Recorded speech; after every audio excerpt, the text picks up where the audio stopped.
তুমি তাল পাতা, খেজুর পাতা, নারকেল পাতা যত বেশি সম্ভব জোগাড় করো। আর আর পেয়েছি। কি? মিনি, বাবা কি বলেছে, কোনো জিনিস কেনা যাবে না, সব জিনিস জোগাড় করতে হবে।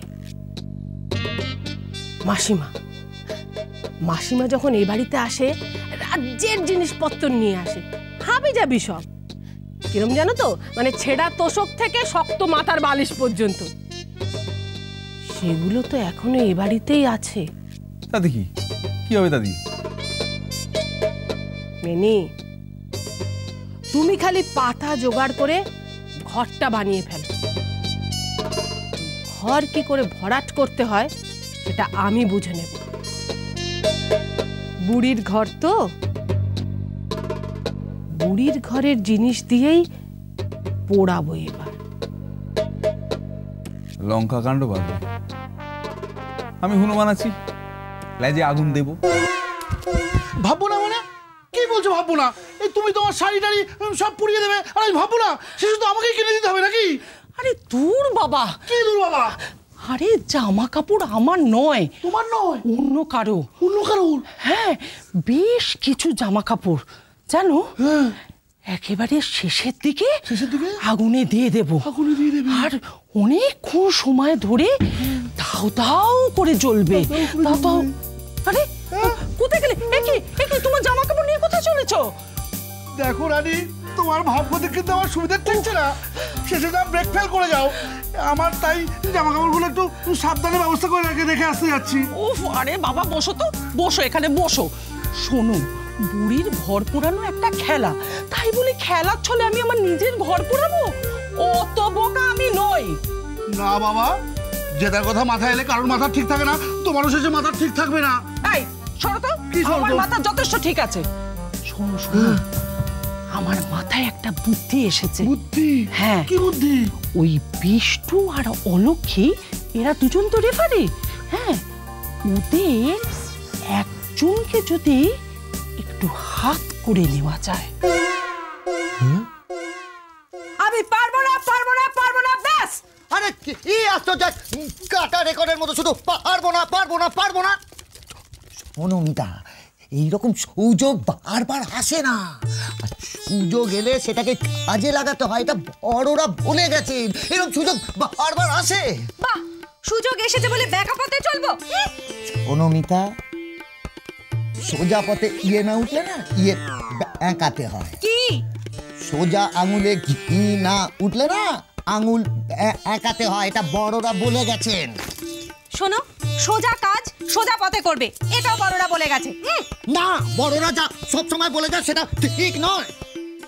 এটা বোঝার চেষ্টা করো মিতা, এরকম সুযোগ বারবার আসে।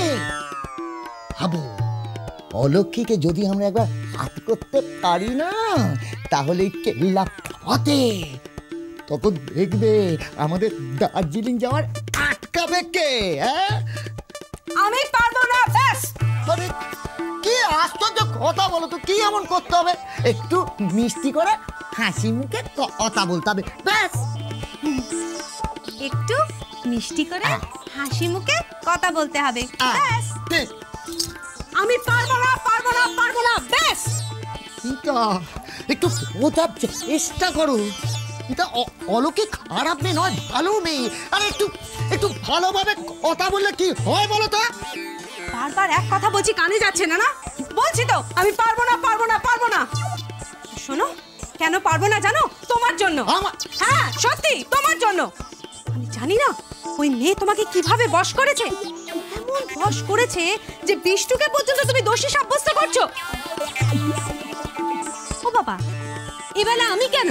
হ্যাঁ, তুমি নিজে যাও না অলক্ষীর কাছে, এত তো সাহায্য করলে, দেখি ওই মেয়ে তোমাকে কেমন করে জিতিয়ে দেয়। বয়স হয়ে গেল, এখনো পর্যন্ত মানুষ চিনলে না। ওই মেয়ে না নিচ্ছুপা শয়তান, ভীষণ শয়তান ওই মেয়ে। হ্যাঁ ঠিক আছে, বুঝেছি, কিচ্ছু করতে হবে না, কাউকে কিচ্ছু করতে হবে না। এবার যা করার আমি করব। হ্যাঁ, বুড়ো থাকে তো তাই করবে যাও। হ্যাঁ, এবার আমি করব। হ্যাঁ হ্যাঁ তাই করো, কিন্তু আমি ওসবের মধ্যে আর নেই। ওগো,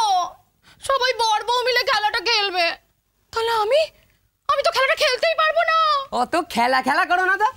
আমি বুঝতে পারছি এই খেলা খেলা করে না বাড়িতে কিছু না কিছু একটা গন্ডগোল আবার ঘটবেই। আর নতুন করে কোনো গন্ডগোলে আমি আর নেই, এটা আমি তোমাকে পরিষ্কার বাংলায় বলে দিলাম। গন্ডগোল কিসের? তো শোনো না, কি মুশকিল কি? দাদু তো পরিষ্কার করে বলেই দিয়েছে কোনো গন্ডগোল হবে না।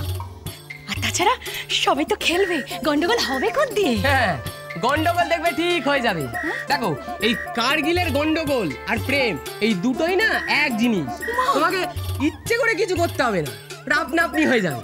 হ্যাঁ, কিন্তু আমি তো তাহলে খেলাটা খেলতেই পারবো না। সে তোমার যা ইচ্ছে তুমি তাই করো খুকুমনি, আমি ওতে নেই। ওগো ওগো শুনছো? বলছি তুমি শুনছো? দেখো এরকম মিষ্টি মিষ্টি করে কথা বললেও না কোনো লাভ হবে না। বেশ, তাহলে অন্য সবাই জিতে দার্জিলিং এ চলে যাও, আমি এই বাড়িতে একা একা বসে থাকি। আমার কি কোথাও যেতে ইচ্ছা করে না গো। আচ্ছা বেশ, তাহলে এক কাজ করো, তুমি আমাকে দার্জিলিং এ নিয়ে চলো। হ্যাঁ, ও ঠিক আছে ঠিক আছে। এত করে বলেও যখন তুমি জেদ ছাড়বে না, দাদুও পেছনে পড়ে থাকবে, তখন আমি থাকবো। কিন্তু আমি বলে দিলাম কোন রকম কোনো ব্যবস্থা আমায় করতে বলবে না, আমি ওসব পারবো না। সে তো আমি ঠিক করেই নিয়েছি আমি কি করব। বাহ, তা তুমি কি ঠিক করে ফেলেছো আমায় একবার বলো। কেন?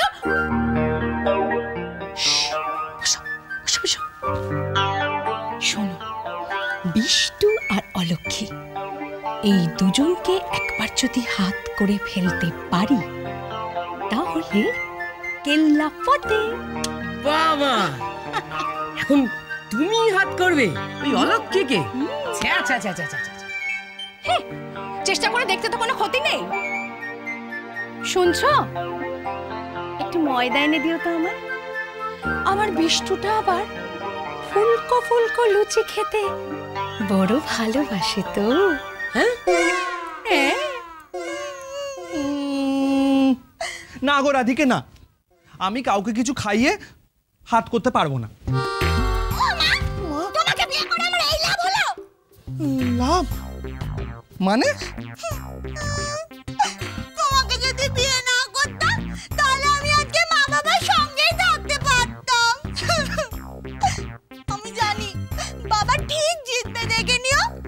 আর বাবা জিতলে আমি মা বাবার সঙ্গে দার্জিলিং যেতে পারতাম। তোমাকে বিয়ে করলাম বলেই না বরবাবের তলে পড়ে গেলাম। আরে না না গো রাধিকে, শোনো না, আরে শোনো না, তুমি অত ভাবছো কেন? দেখো আমরা দুজনে ঠিক দার্জিলিং যাব। কিন্তু কি করে? আমাদের বুড়ির ঘর যদি সবার আগে নিভে যায় তাহলে তো আর দার্জিলিং যাওয়া হবে না। আরে তুমিও তো ভেবো না তো। শোনো না, আমি এমন আগুন চালাবো না যে সহজে নিভবে না, দাউ দাউ করে চলবে। তুমি যতক্ষণ না বলবে ততক্ষণ তো নেভার কোনো প্রশ্নই নেই। সত্যি? সত্যি নয় তো কি? কি করে ভালো ভালো ভালো কি করে না? আমি মুখে কিছু বলবো না, যা করার আমি কাজে করব, তুমি দেখে নিও। তাই ঠিক আছে, ধরো, কিছু বলবো না। ধরবো? বেশি না। এই নে দুধটা ধর। দুধ? তুমি আমার জন্য আবার কেন দুধ আনতে গেলে? বারে কি প্রথমবার আনলাম? এই তো তুই যখন ওই উঠোনে রান্নাঘর করেছিলিস তখন এনেছিলাম না, এনে ধর। তাই এনেছো? হ্যাঁ, তবে একটা কথা জানবি, এই বাড়িতে না আমি হলাম একমাত্র ওর লোক, বুঝলি? যা দুধটা রেখে দিয়ে আয়, আর রেখে না একবার আমার ঘরে আয়। কেন ঘরে ডাকছে? ডাক মাখন ডাক, কিন্তু মনে রাখিস আমার চোখ এড়িয়ে কিচ্ছু করতে পারবি না। সংসার সুখের হয় রমণীর গুণে,